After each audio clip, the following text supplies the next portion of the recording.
Alors, je m'aperçois que le temps passe et je voudrais réserver un peu de temps à ce qui me semble l'essentiel, à savoir donc que la littérature ne peut rien sinon constater le désastre individuel et collectif auquel se résout toute réalité.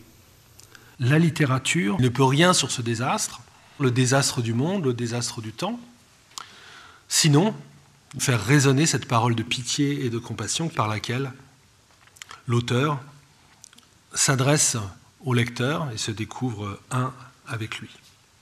Autrement dit, l'œuvre littéraire, elle se destine à tous ceux qui, susceptibles de la lire ou pas, souffrent et auxquels se trouve donc destinée cette parole de révolte finalement contre la mort, contre l'injustice, contre la souffrance, parole de révolte, de refus, donc par laquelle se manifeste cette grande compassion. Et tout d'un coup, dit Barthes, la littérature, car c'est d'elle qu'il s'agit, coïncide absolument avec un arrachement émotif, un cri, à même le corps du lecteur qui vit, par souvenir ou prévision, la séparation loin de l'être aimé, une transcendance est posée.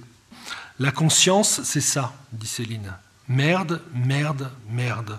Jamais, en quelques circonstances, j'ai pu me résigner à la mort. J'ai jamais pu abandonner rien. Jamais j'ai été d'accord. Je suis pour le départ de rien. Merde, merde, merde. Voilà. Ce merde 3 fois répété, c'est le dernier mot de toute grande œuvre littéraire, c'est-à-dire cette parole de compassion et de refus par laquelle la littérature exprime ce qu'elle peut et ce qu'elle doit. Cette œuvre fait entendre 2 voix essentielles qui sont celles-là. La parole du pamphlétaire, la parole du poète. Les 2 à la fois au sein d'une œuvre qui entretient, comme toute grande œuvre littéraire, un rapport tout à fait spécifique à la vérité.